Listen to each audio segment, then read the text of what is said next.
Outra coisa, qualquer coisa, se eu estiver me esquecendo, porque às vezes eu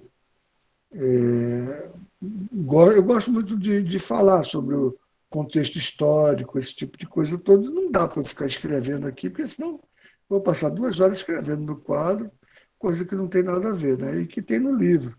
Eu não costumo colocar aqui o que está escrito no livro, porque fica redundante e é uma perda de tempo, tá? Você tem um livro, eu corrijo o livro, né? Então, as coisas que o livro está colocando, que eu acho que o livro está errado, aí eu corrijo o livro. Então, é, mas não adianta eu colocar as coisas tudo que está no livro, eu colocar aqui, tá certo? Que aí eu vou dar o print do próprio livro. Por exemplo, aqui na semana passada a gente resolveu a questão 6, porque as outras questões eram todas teóricas. Eu não vou passar o tempo todo escrevendo a parte teórica, uma resolução teórica aqui, tá? Aí é o tal negócio, é o teu entendimento, se você entendeu, compreendeu a explicação teórica, aí você coloca lá. Se você quiser que eu escreva alguma coisa para ficar gravado, dá um certo trabalho, porque toma muito tempo sair escrevendo aqui, tá? Aqui, ó, na questão 7 eu corrigi o livro, porque ele bota força do campo magnético. E não é força, já que é só uma orientação. Então, no caso, é o vetor campo magnético da Terra, tá certo? E aqui a gente falou sobre a polaridade dos ímãs, beleza? Na aula passada, a gente viu a regra da mão direita, e a gente vai usar sempre a mão direita, embora exista a regra da mão esquerda e tal, mas a gente vai sempre usar a regra da mão direita para você não saber, não ficar em dúvida qual a mão que você vai utilizar, tá certo? Então, antes de começar a aula, eu vou fazer uma revisãozinha rápida, que a regra da mão direita disse o seguinte, deixa eu ver se eu abro um espaço aqui. A regra da mão direita disse o seguinte, que uma corrente, isso daí foi durante um experimento, o cara foi Ørsted, ele pegou e, durante eu não vou desenhar a mão direita, tá um negócio. Por exemplo, aqui você tem a regra da mão direita. Então, eu posso dar o print para você pegar e, deixa eu botar mais para cá, dar o print. Eu não vou fazer o desenho todinho que está aqui no livro, né? Entendeu? É isso que eu estou comentando, que é mais ou menos perda de tempo, mas pelo menos dá uma sequência do assunto que a gente está vendo, tá? Então, por exemplo, essa parte aqui, a gente vai usar sempre a regra da mão direita. Então, você tem aqui, eu, em vez de fazer o desenho, que eu faço até muito mal feito, por sinal, eu coloco aqui. Aí aqui daqui a pouco eu dou até o print, tá? Bem, gente, ó, veja o seguinte. A gente viu o seguinte, você bota o dedão na direção que está a corrente elétrica. E fazendo aquele gesto de quem está roubando, né?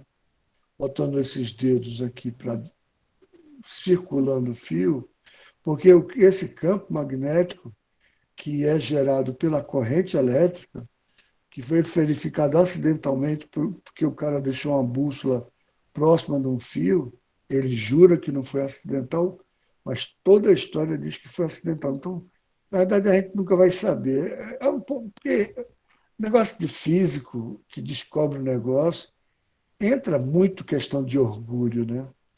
Então, o cara não queria dizer que descobriu por acaso, mas muita coisa é descoberta por acaso. Acontece um fenômeno, aí você vai explicar o fenômeno.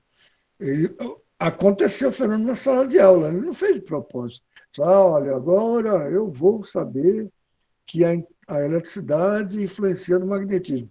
Ele não disse isso, né? Então, é muito mais provável que tinha uma bússola próxima do fio, e quando Volta inventou a pilha dele, o que aconteceu foi que ficou mais fácil você fazer experiência, porque você tinha uma corrente elétrica circulando o tempo todo, com a pilha de volta, né? Que era um gerador de corrente contínua. Tá? Então você tem aqui a regra da mão direita. Beleza? Então você está gerando um campo magnético. Então, como esse vetor campo magnético, a gente vai ter aqui uma figura tridimensional. O fio está numa direção e perpendicular ao fio, você tem um campo que está rodeando o fio. Então, se você tiver desse lado do fio, o campo está entrando. Então, deixa eu botar aqui. O campo está entrando. Né? E desse lado do fio, o campo está saindo. Então, a gente faz como se o nosso vetor campo magnético fosse o vetor fosse desenhado assim e fosse uma flecha. Então, se você estiver vendo a parte de trás da flecha, que é justamente quando ele entra aqui dentro, você desenha dessa forma. Significa que ele está entrando. E aqui, como você está vendo o campo saindo, isso aqui é um campo, tá? O campo, vetor campo magnético. A gente desenha como uma ponta. Então, aqui é como se você visse a ponta da flecha, e aqui como se você visse a traseira da flecha. E com isso a gente consegue representar tridimensionalmente mais facilmente. Você vê, quando o camarada olha aqui e a corrente elétrica está aqui, veja só, embora a corrente elétrica, embora a corrente elétrica não seja uma grandeza vetorial, embora a corrente elétrica, preste atenção, embora a corrente elétrica não seja uma grandeza vetorial, a gente vai ter uma liberdade, tá? Uma liberdade de, vamos dizer, uma liberdade poética, né? Que fazem nos filmes, de fazer a mesma sinalização da corrente elétrica estar vindo para o seu olho. Então, vamos supor que você tem uma corrente elétrica aqui e ela está vindo para o seu olho, tá certo? Essa corrente elétrica está vindo para o seu olho, como nessa figura da direita. E nesse outro caso aqui, a corrente elétrica está indo para baixo. Então, está saindo do seu olho, está indo para dentro do papel, tá certo?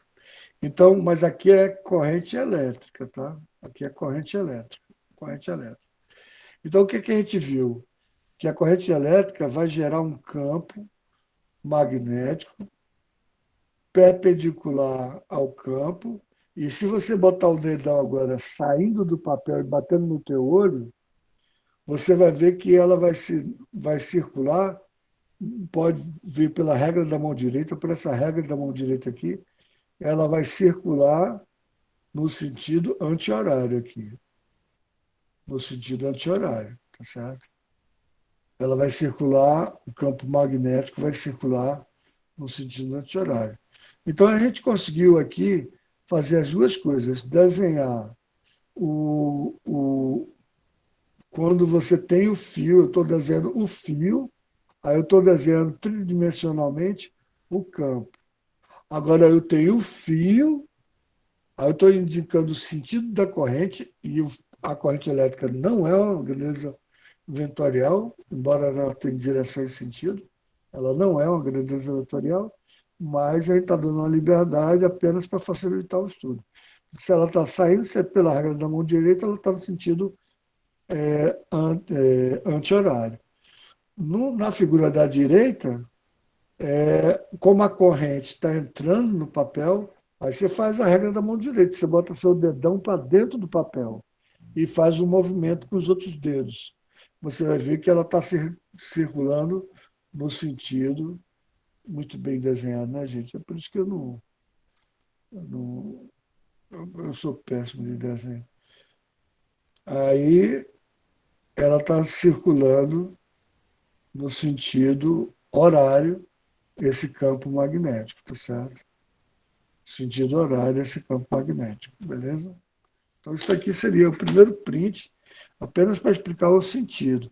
Ah, não, não, antes de dar esse primeiro print, eu vou dizer o seguinte, veja, é lógico que existe uma proporcionalidade, tá, entre a intensidade da corrente elétrica e o campo, né? Quanto mais intenso, maior o campo, né? Mas vai ser inversamente proporcional à distância que você está do fio, né? Se você tem um fio a 10 centímetros, se tem o fio a distância a 1 metro do fio, o campo vai caindo, né? Então, por exemplo, o campo vai ser proporcional, vai ser diretamente proporcional à corrente elétrica e vai ser inversamente proporcional ao raio, tá? Ao raio, tá certo? Então vai ser inversamente proporcional ao raio, tá? Na realidade, nesse caso aqui, a gente não vai deduzir porque envolveria a física matemática do segundo grau, do terceiro grau, mas eu já posso dizer que é igual a essa circunferência aqui, que no caso seria 2πr. Então, 2πr. Então você tem aqui o campo, a intensidade do campo. Quando eu boto sem a setinha, é porque eu quero saber só a intensidade. É proporcional, obviamente vai ter uma constante aqui. Tá? Vai ter uma constante de proporcionalidade. Vai ser diretamente proporcional à intensidade da corrente. Quanto maior a corrente, maior vai ser a intensidade do campo. E quanto mais afastado o campo tiver do fio que está gerando o campo, menor vai ser a intensidade do campo. Então, vai depender da intensidade da corrente, que é diretamente proporcional. E vai depender da distância que ele está do fio, que vai ser inversamente proporcional. Essa constante de proporcionalidade, a gente vai chamar de permeabilidade magnética, tá? Então, vai ser representada pela letra μ0, tá? E a gente vai chamar de permeabilidade magnética.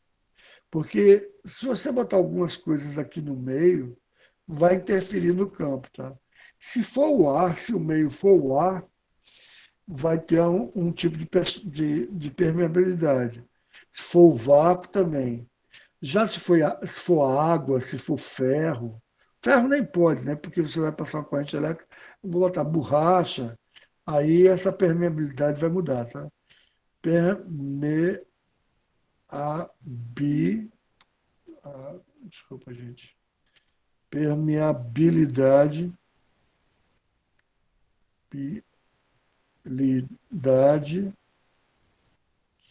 magnética, tá? Magnética. No vácuo, no vácuo, o valor dessa permeabilidade magnética é 4π vezes 10 a menos 7. O campo é medido em Tesla, certo? O campo é medido em Tesla. A distância é medida em metros, então, portanto, vezes metro, para cancelar com metro aqui de baixo. Quando eu boto a permeabilidade magnética aqui. E a corrente elétrica é medida em ampere, portanto, eu boto ampere aqui embaixo. Tá? Então, a gente fica com a seguinte fórmula da intensidade do campo magnético. A gente fica com essa primeira formulazinha que a gente vai ver, que eu vou transformar essa constante de proporcionalidade na permeabilidade do meio. a permeabilidade do meio, tá? Então pode ser que não seja esse valor, aqui é -7, desculpa, tá? Aqui é -7, tá? É muito pequeno, tá certo, gente? É muito pequeno. Então você tem que ter uma intensidade de corrente bastante grande para que o campo magnético da Terra, que é muito pequeno também, é da ordem de 10 a -5, seja uma soma vetorial. Quando você tem uma intensidade de corrente muito grande, o campo magnético da Terra não importa, porque ele é tão maior do que o campo magnético da Terra que, quando você faz a soma vetorial, fica totalmente dependente da intensidade da corrente elétrica e não do campo magnético da Terra. Então, se for μ0, tudo bem, eu posso botar μ0 aqui na fórmula, tá?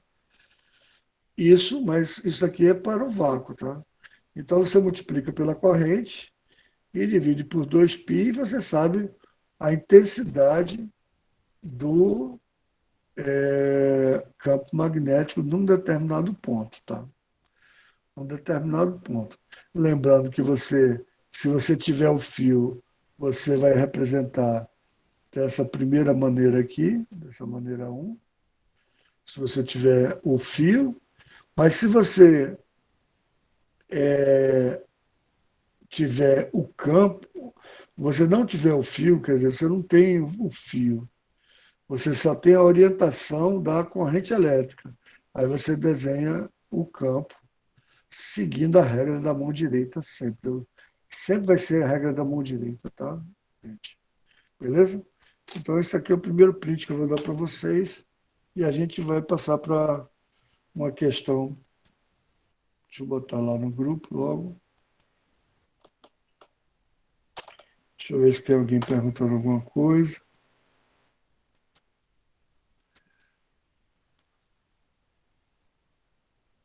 Pronto, ok, tá bom. Beleza, gente, beleza.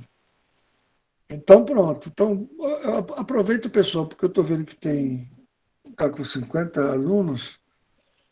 O pessoal que faltou aula, aproveita para recuperar, tá? Porque vai ser a primeira semana, é como se a gente estivesse começando agora e tal. Então, aproveita para recuperar, tá? Então, eu vou explicar alguns exercícios resolvidos, aí é o negócio. O exercício resolvido não tem para que eu pegar e fazer ele de novo, tá certo? Então, o problema já está resolvido. Não tem para que eu pegar e fazer ele de novo. Então, eu só vou explicar. Eu não sei se está muito pequeno aí. Botem as opiniões aí se está muito pequeno, se dá para vocês ampliarem.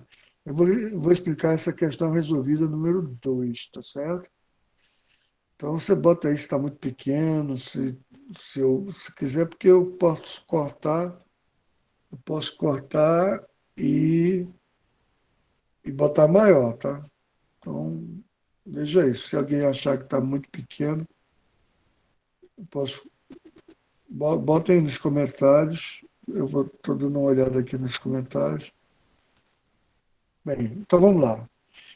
Ele diz aí no R2 que está lá no seu livro, tá? Está no seu livro.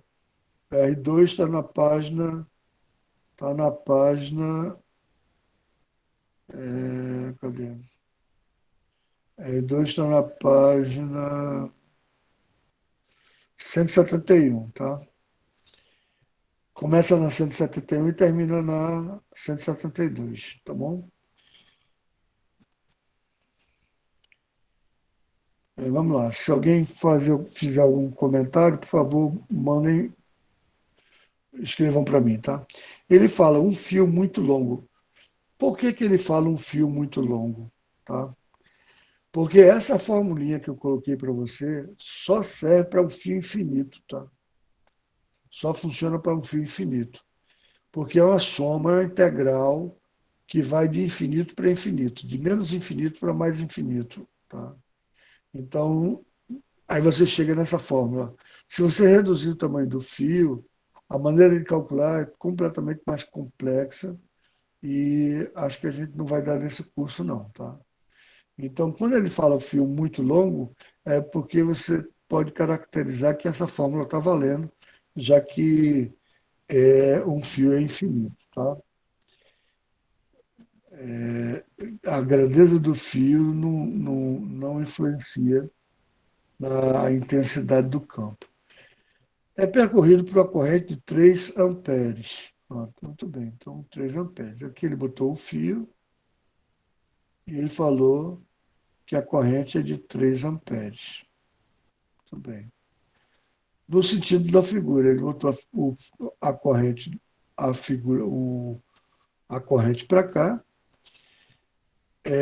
Ele diz, determine as características do vetor campo magnético situado no ponto P.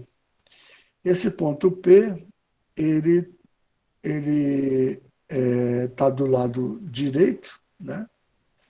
E como é tridimensional aqui, a gente vai situar e vamos ver se situado a 40 centímetros do fio. Então vamos ver se ele está entrando no ponto P ou se ele está saindo do ponto P. Então você vai, vamos lá, pela regra da mão direita, você bota seu dedão no, no, no sentido da corrente e faz um movimento com os dedos e você já mata de cara que o campo aqui está entrando. Então, aqui, a maneira de você desenhar que o campo está entrando é você vendo a traseira da flecha, e no caso é dessa forma aqui. Então, esse daqui é o vetor campo magnético. Tá?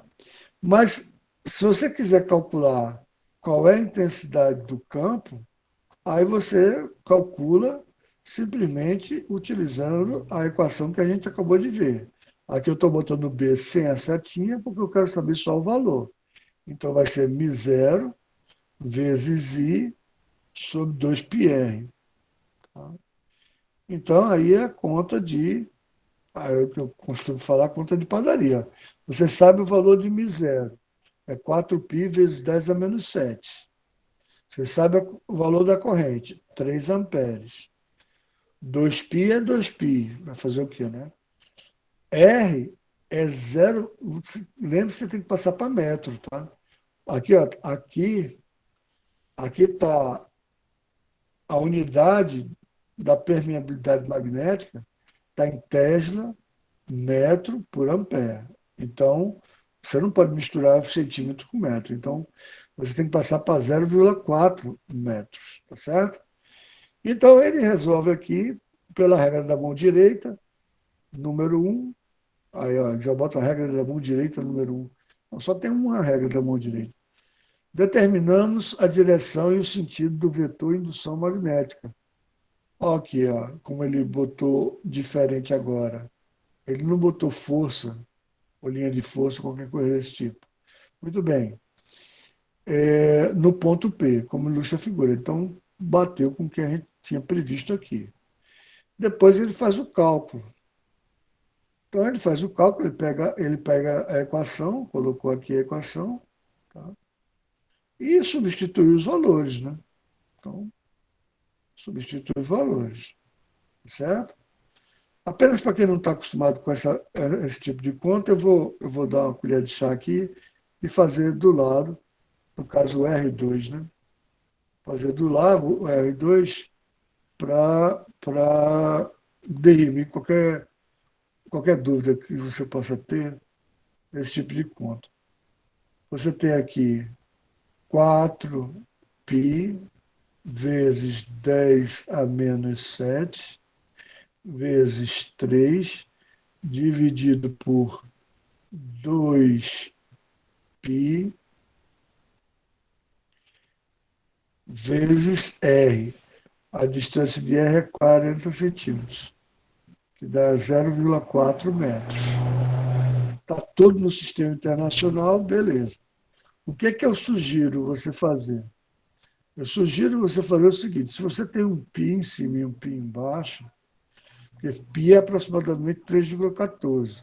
Então, se você pega e substitui pelo valor dele, não tem sentido você substituir o valor, uma vez que você pode simplificar o π com π, tá certo? Uma outra coisa que eu sugiro é o seguinte: já que você tem 4 e tem 0,4, você pode dividir ambos por 4, que você aqui em cima vai ter 1 E aqui embaixo você vai ter 0,1. Né? Lembre que 0,1 é igual a 10 elevado a menos 1. Ou seja, é o inverso de 10, né? Então você tem aqui 1/10. Olha, esse 10 está dividindo, quem está dividindo você? Ele está dividindo o divisor. Ora, lógico que ele vai lá para cima como 10 positivo, certo? 10 elevado a uma potência positiva, tá? 10 negativo não tem nada a ver com número negativo. 10 elevado ao número negativo significa apenas que é o inverso do número, tá? Então, como é que... Vamos continuar, então, essa conta aqui, tá? Deixa eu botar outra cor aqui. Você tem aqui B, a gente já simplificou 4, já simplificou π. Agora vamos dividir o 2 pelo 3. 2 pelo 3, 3 dividido por 2 vai dar 1,5, né? Então vai ficar 1,5 vezes 10 a menos 7, a gente repete, certo? E esse cara aqui, que é 10 a menos 1 embaixo, esse cara é a mesma coisa. Deixa eu botar desse lado. Esse cara é a mesma coisa de 10 a menos 1 embaixo, é a mesma coisa de 10 a primeira em cima, porque ele é o inverso do inverso. Então, ele vai subir lá para cima como 10 a primeira. Tá? 10 a primeira. Desculpa, gente. 10 a primeira, tá? 10 a primeira. Quando você tem potência de mesma base, nós somos expoentes, né? Mas aqui é fácil, porque você 10 a menos 7 significa que você tem 10, 10, 7, 10 embaixo. E tem um 10 em cima. Então, quando você simplificar, vai ficar com 6, 10 embaixo. E você dizer que tem 6, 10 embaixo, dizer que uma coisa é dividida por 10 a sexta, é a mesma coisa de multiplicar ela por 10 a menos 6. Então, 1,5 vezes 10 a menos 6. Agora, muito importante uma coisa, que muito aluno esquece. Você fez as contas todinhas sem botar unidade nenhuma, porque senão é um saco sair simplificando metro com metro, ampere com ampere, etc. e tal. Mas o importante é que você, no final, diga o que é que você mediu. Você mediu em unidade de Tesla, que é a unidade dada para o Nikola Tesla, né? Que foi um cara muito importante e muito injustiçado na história toda. Na minha, eu na década de 60, eu nasci em 60, mas vamos botar de 70. Na década de 70, eu não sabia nem quem era Nicolas Tesla. E olha que eu estudava, adorava tudo quanto é cientista. Tudo mesmo que era cientista. Ia atrás dos cientistas. E não sabia que era Nicolas Tesla. Agora sabia que era Edison, fazia um filme sobre Edison, não sei o quê. Aí, como a mentira nunca fica, uma das coisas que eu gosto da verdade é que num dia ela vem à tona. Verificou-se que o Edson era simplesmente um grande charlatão. Então, pronto, ó, eu estou colocando no grupo aí a resolução da segunda questão comentada. Aí você pode botar no seu caderno. Tá? E com a divulgação, um grande ganho que a gente teve com a internet, a gente teve grandes ganhos e grandes perdas, porque tem muita mal informação na internet, muita mal informação na internet. Então você tem meio que colher a boa informação, separar o joio do trigo. Então você vai vendo o que é que faz sentido, o que é que não vai fazer sentido. Então, quando eu vi que o Nikola Tesla tinha feito várias patentes, ele tinha feito várias patentes, a patente do rádio, por exemplo, foi ele que fez a patente do rádio. Aí eu fui atrás da patente, existe a patente lá nos Estados Unidos. Você pode entrar no documento de patentes mesmo e ver quem fez aquela patente. Ele brigou até o final da vida pela patente. E quem ficou conhecido foi Marconi, porque ele fez o experimento. Ele não, embora toda a ideia tenha sido do Tesla, aí o Marconi pegou a ideia do Tesla pegou o fio, enrolou lá e tal, não sei o que, e tudo, e fez a transmissão. E Marconi não fez a transmissão de voz, não fez fez a transmissão só do elétrica, só de comunicação elétrica, de sinal.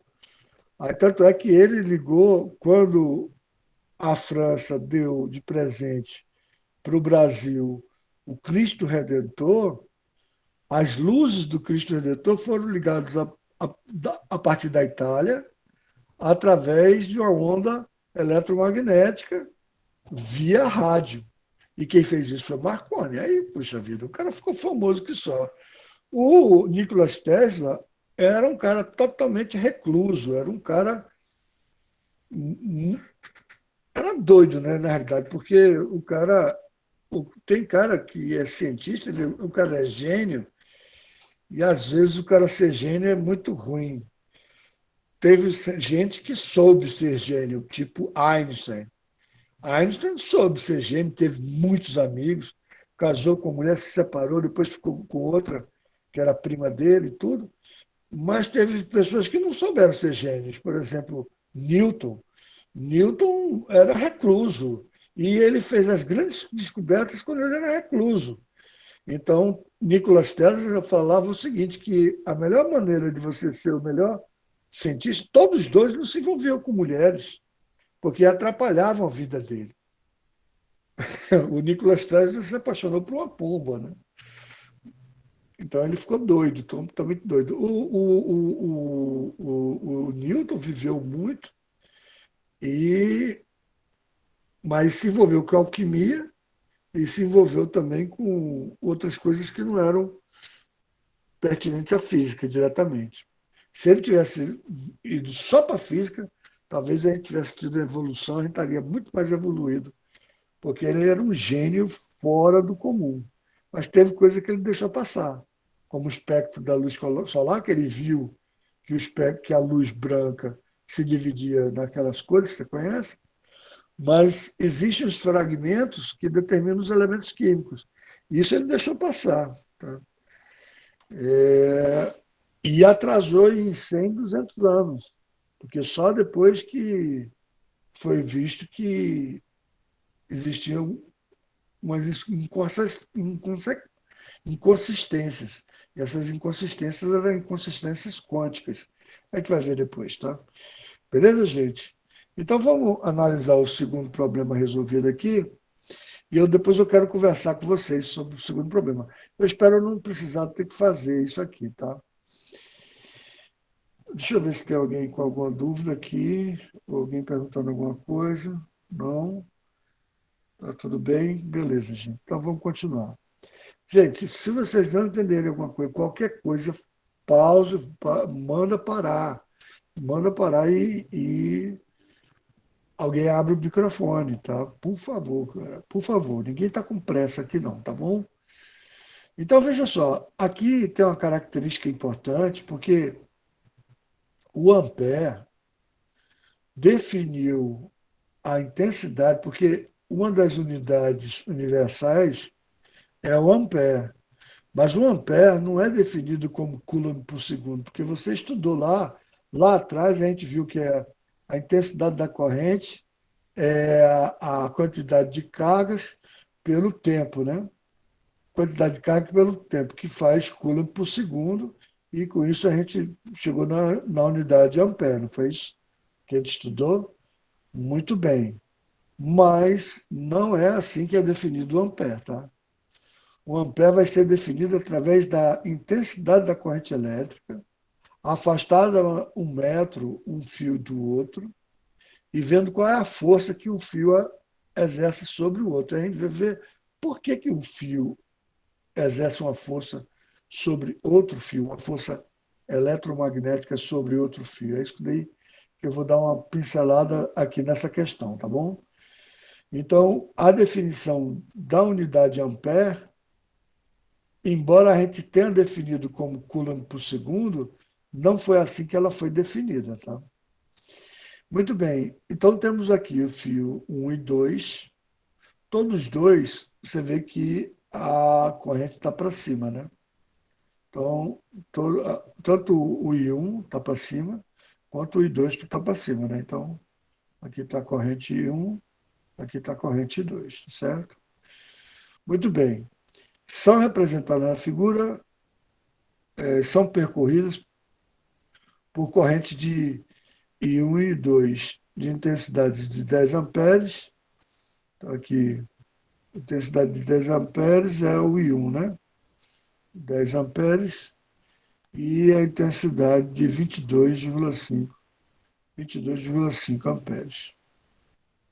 Muito bem. Então, todas as duas estão no mesmo sentido. E aí ele pegou um ponto que é a distância de 15 centímetros para o fio I1 e 2, e 10 centímetros para o fio I1. Ele não fala aqui que o fio é infinito, não fala aqui que a dimensão do fio é muito grande, que são muito longos, etc. Tal.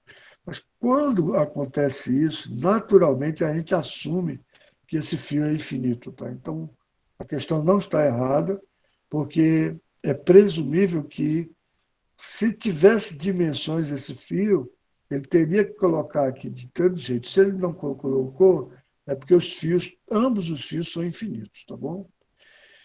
Determine a intensidade e a direção no, e o sentido do vetor indução magnética no ponto P. Então veja o seguinte, a gente tem, vocês se lembram, de soma vetorial, né? Deixa eu ver se eu coloco mais um pouquinho para baixo, e talvez eu tire outro print aqui.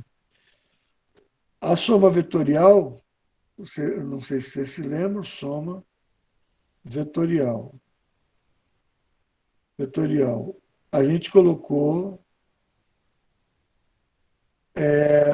quatro tipos de soma vetorial, né? Na mesma direção, no mesmo sentido, dois vetores na mesma direção e no mesmo sentido, V1 e V2, o módulo vai ser a soma, né? O módulo vai ser V1 mais V2. Veja que eu estou botando sem a setinha, então estou botando módulo. Se você tiver V1 para um. Deixa eu botar outra cor. Se você tiver V1 para um lado e V2 para o outro, se você tiver V1 para um lado e V2 para o outro, então você tem a soma vetorial, o módulo da soma vetorial, o módulo, aí, como eu não estou botando a setinha, vai ser. Aqui é V2, né? Desculpa. O módulo da soma vetorial vai ser V1 menos V2. Então, V é igual a V1 menos V2. Se eles forem perpendiculares, você usa o Pitágoras. Se você tem, se você tem aqui V1 e V2, você tem V2 aqui, e você tem V1 aqui. Então, o módulo do vetor resultante, isso aqui é o vetor resultante, né? V ao quadrado é igual a V1 ao quadrado mais V2 ao quadrado, tá certo? E se você tiver na direção qualquer, uma direção qualquer, dois vetores V1 mais V2, que formam um ângulo qualquer que não seja 90 graus, você tem V1 e V2 aqui. A soma vetorial você faz o paralelogramo, você passa uma paralela a essa daqui de baixo, você passa uma paralela aqui em cima, e aonde cruzar vai ser o seu vetor resultante. Né? Deixa eu botar em laranja, não, deixa eu botar em vermelho. Vai ser do ponto aqui de saída e vai ser esse o vetor. Mas como é que você calcula o módulo desse vetor? O módulo desse vetor vai ao quadrado é igual a V1 ao quadrado, mais V2 ao quadrado, mais duas vezes V1 vezes V2 cosseno do ângulo. Tá? Tem livros que você vai ver menos cosseno do ângulo, porque ele pega esse vetor e transfere para cá e pega esse ângulo daqui. Aí é menos esse ângulo daqui, tá? Eu prefiro usar mais, porque de cara você sabe que o vetor vai ser somado, uma vez que, se fosse perpendicular, só aparecia essas duas parcelas aqui. Como você inclinou mais um vetor em direção ao outro, no mesmo sentido do outro, você está inclinando V1 mais V2, você está inclinando para uma coisa que você iria somar os dois vetores. Então, esse vetor resultante vai ser maior, né? Então, você vai somar mais alguma coisa, tá certo? E outra coisa, se você usar esse ângulo de cá, não tem problema, porque o cosseno do ângulo maior do que 90 vai dar negativo, tá? Então, tem aí a soma vetorial, que nesse caso da questão da gente, não tem muito problema, não, porque eles estão na mesma direção em sentidos opostos. Então, aí tu vai ver uma subtração, né? Deixa eu ver se tem alguém perguntando alguma coisa. Então, beleza. Tá bom. Então, vamos lá. Aí ele diz o seguinte, vamos lá. Primeiro, vamos determinar. Então, aí agora vocês já estão carecas de saber, tá certo? Vocês não têm mais para que ficar, como é que será? Você pega I1, I2, vamos pegar por I2 primeiro. I2, pega por I2, bota seu dedão na direção de I2, aí bota seu dedo, aí você já vai ver que I2 vai sair do papel. Então, I2 vai sair o campo B2, o vetor campo B2 saindo do papel. Saindo do papel. Isso aqui é B2. Pega I1 e vamos ver. I1 é um vetor. Bota seu dedão, o dedão em 1. Em P, você vê que seu dedo está entrando no papel. Então, veja só, você tem dois vetores que estão na mesma direção em sentidos contrários.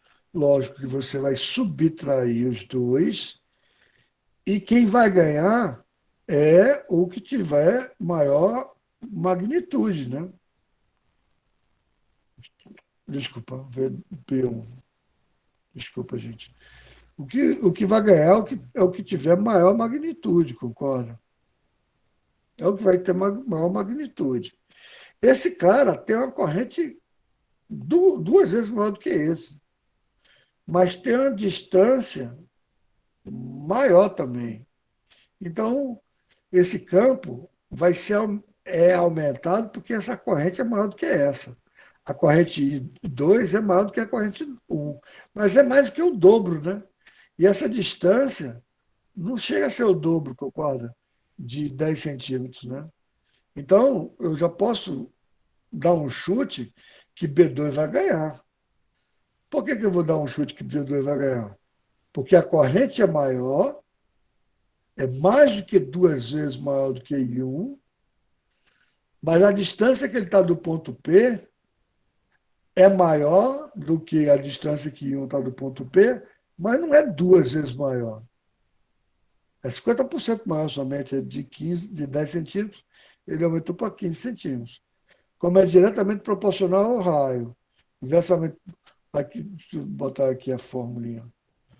Como é diretamente proporcional ao raio, inversamente proporcional ao raio. Como é diretamente proporcional à corrente, inversamente proporcional ao raio, tá certo? Ora, se eu dobrasse a intensidade e dobrasse o raio, aí ficaria a mesma coisa. Mas eu mais que dobrei a corrente e não dobrei o raio. Então, na minha cabeça, B2 vai ganhar, tá certo? Bem, agora é o tal negócio que eu chamo de conta de padaria, que eu sei que muitos têm dificuldade, eu entendo perfeitamente, mas vamos ver. Ele está dizendo aqui, as correntes I1 e I2 geram campos magnéticos B1 e B2, respectivamente, no ponto P. Beleza? Portanto, temos um vetor de indução magnética resultante B, resultante, cuja direção e sentido, intensidade, deve ser objetivo pela soma vetorial de B1 mais B2. Lembre-se que B2 vai ganhar, na minha cabeça, né? B2 vai ganhar, eu estou achando. Mas tem uma certa lógica por que eu estou achando isso. Na figura, é interessante você ter uma previsão do valor que você vai encontrar, porque se você encontrar uma coisa que destoe do que você estava esperando, você vê que você pode estar errado. Na figura, percebemos que ao aplicar a regra da mão direita, o campo B1 no ponto P está orientado para dentro do papel, é o que a gente fez, e, e o campo B2 está orientado para fora do papel, é o que a gente fez também. Então ficou assim, né? Assim, a intensidade do campo BR vai ser a diferença dos dois vetores. Eu botaria já B2 menos B1, porque eu sei que B2 é menor do que B1. Desculpa, eu sei que B2 é maior do que B1 em intensidade. Aí você calcula, calcula aqui, aí como é que é? Quadro de padaria. Miséria é 4π vezes 10 a menos 7. A intensidade da corrente é 10. 2π é 2π mesmo. E a distância é de 0,1, ou 10 elevado a menos 1. Tá certo? Então, 4π dividido por 2π vai dar 2. 10 a menos 7 vezes 10 vai ficar 10 a menos 6. E esse 10 a menos 1, que está no denominador, vai passar como 10 a primeira no numerador. Então, 10 a menos 6, 10 a menos 5. Então, chegamos no valor de B1, 2 vezes 10 a menos 5. Tá certo? Aqui, B2, eu espero não ter que fazer essa conta não, tá? Mas eu vou dar uma explicada como eu faria. Não tem 4π aqui, não é 2π? Se eu simplificar, vai ficar 2, né? Professor, 2 vezes. Pois não. desculpe interromper, é sobre uma dúvida rápida sobre pi. Pi é um número incalculável, né? É por isso, algumas questões é dado um resultado específico para ele, ou se não, você pode dizer que pi é igual a 3,14, não é? Abreviadamente. Olha, primeira consideração sua. Pi é um número incalculável. Não, não. Existe algoritmo que determina pi. Só que pi é um número irracional infinito. Tá? Então, é 3,14, 15, 9, 2, 6 e tal. Eu só decorei até a sétima casa, tá, gente? Porque tem gente que decorou até 2.000 casas decimais. Então, não é que ele não é incalculável, não, porque já existe algoritmo para calcular o π. Aí pode ser calculado por qualquer computador, tá certo? Mas foi calculado por aproximação de excesso e do que é Certo. menor do que π e do que é maior do que π, tá? Pi, ironicamente, é a definição de pi, ironicamente, porque ninguém explica isso para vocês, ninguém explica isso para vocês, mas se você pegar o tamanho da circunferência e dividir pelo diâmetro, que é 2r, né?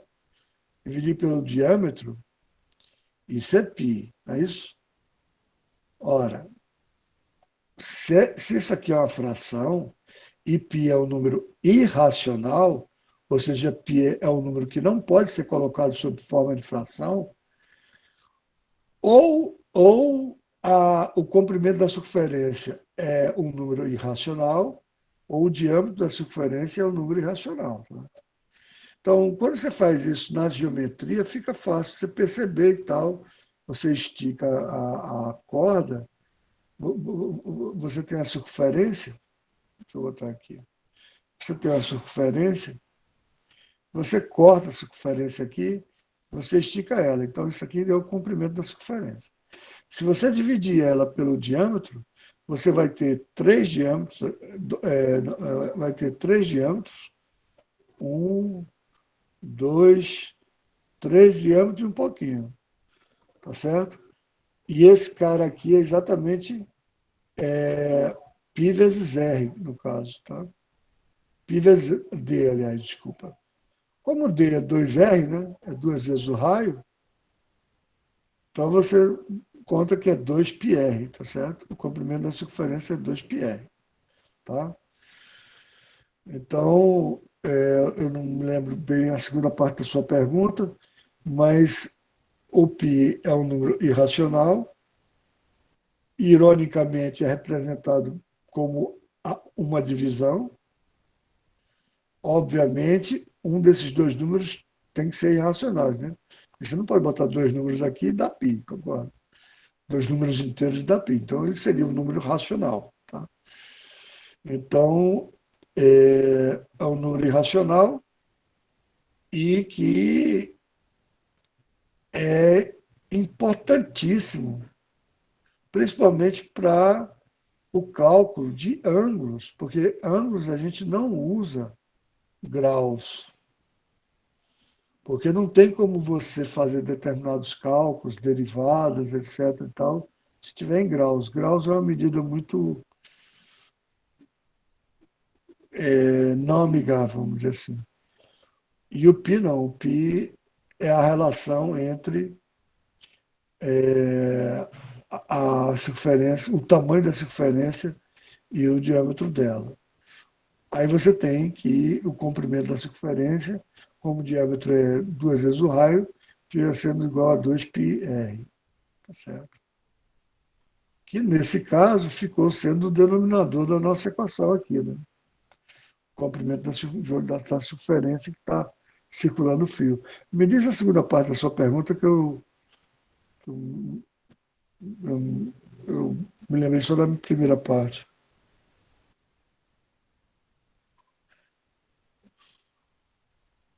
Lucas, respondi a sua pergunta ou ficou faltando alguma coisa?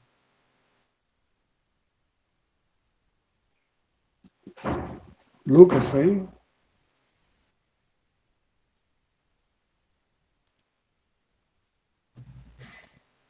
Cadê o Lucas? Deve ter caído. Bem, deve ter caído. Beleza? Mas entendeu, né? O que é o pi no caso, certo? Então veja o seguinte, agora, pi pode ser cortado com pi, tá? Então, veja só, gente, essa questão, como é que eu faria, tá? Como é que eu faria? Eu cortaria 2π com 4π aqui e ficaria 2 em cima. Né? 2 em cima. Eu já multiplicaria 2 vezes 22,5, porque dá 45. E 45 é divisível por 15. 45 dividido por 5 dá 3. Então, pronto. Já chegou no 3. Aí você tem 10 a menos 7 em cima e tem 10 a menos 2 embaixo. Então, esse 10 a menos 2 vai passar para cima, como 10 a segunda, então dá 10 a menos 7. Com 10 a segunda vai ficar 10 a menos 5. Então, ó, B2 é 3 vezes 10 a menos 5. E B1 é 2 vezes 10 a menos 5. Portanto, B2 é maior do que B1, como era de se esperar. Significa que o vetor resultante vai ter uma orientação, podia ser zero, tá? Só um vetorial pode dar zero, basta que os vetores sejam iguais. Mas nesse caso não deu, houve um desequilíbrio. O vetor resultante fica apontando para fora, na direção de B2, porque B2 está ganhando aqui. Tá? E quando você subtrair, vai dar 1, ou você pode escrever simplesmente 10 a menos 5 Tesla, sem problema. Agora, o que eu queria dar uma comentada aqui, antes que a gente finalizar a aula agora, é o seguinte, veja, como eu falei que Ampère foi definido a partir da intensidade da corrente elétrica de 1 ampere de cada lado e da distância de 1 metro e tal, aí tem toda a dedução aí vai dar uma força de 1 newton, não sei o quê. Veja o seguinte, veja, por que os fios vão ter uma força de atração? Pensa comigo. Esse fio I1 e 2 está para cima, está gerando um campo norte para cá, não é isso? Norte saindo do papel, não é isso? Norte saindo do papel. E está sul, porque ele está entrando no papel, não é isso? Então aqui eu tenho um lado sul do ímã e eu tenho um lado norte do ímã. Então vai aparecer uma força que a gente vai ver depois, tá, gente? Não vou ver isso agora, não, de jeito nenhum. Mas eu vou só dar uma pincelada e dizer que vai existir uma força entre esses dois fios, porque magneticamente, mesmo que desse zero,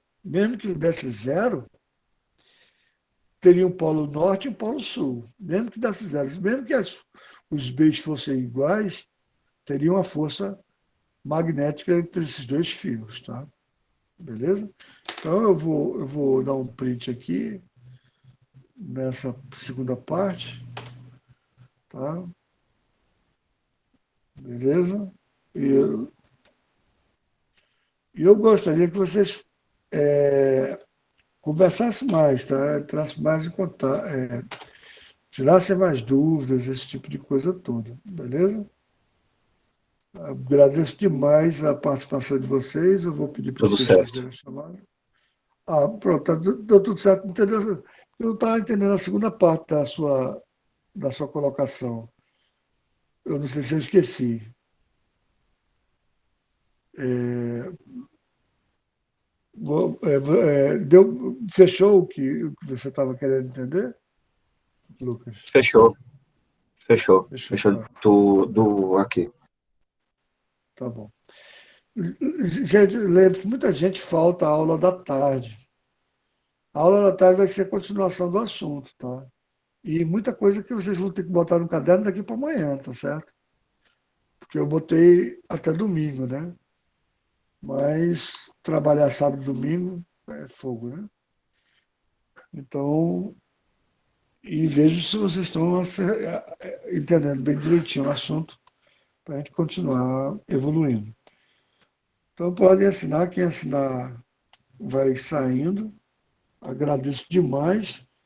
Lembre-se que às 2h30 nós temos aula, e como é depois da aula do segundo ano, às vezes fica misturado os alunos, mas vocês têm que ter um pouco de paciência nessa hora de estar passando de uma turma para outra. Tá certo? Tchau, professor. Tenha uma boa tarde. Tchau. Boa Até, tarde. até mais tarde. Até mais tarde.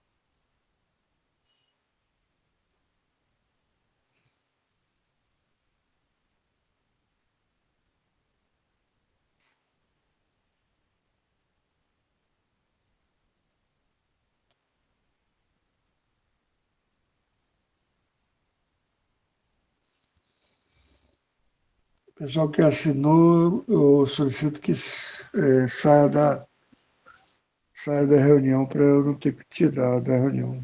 Tá? Não vou poder participar da aula da tarde. Não, tudo bem, Vitória, sem problema.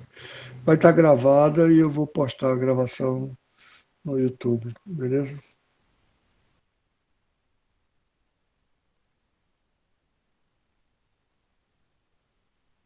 De nada, meu filho.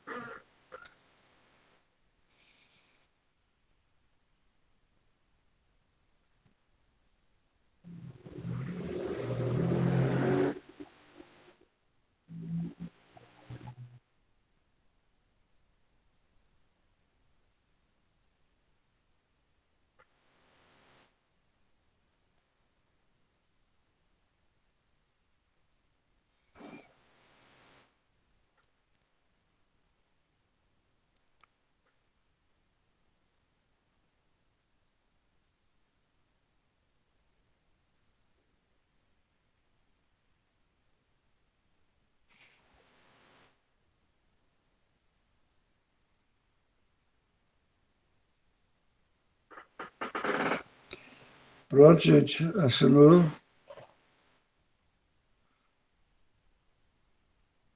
Eu, quem não saiu, eu vou tirar.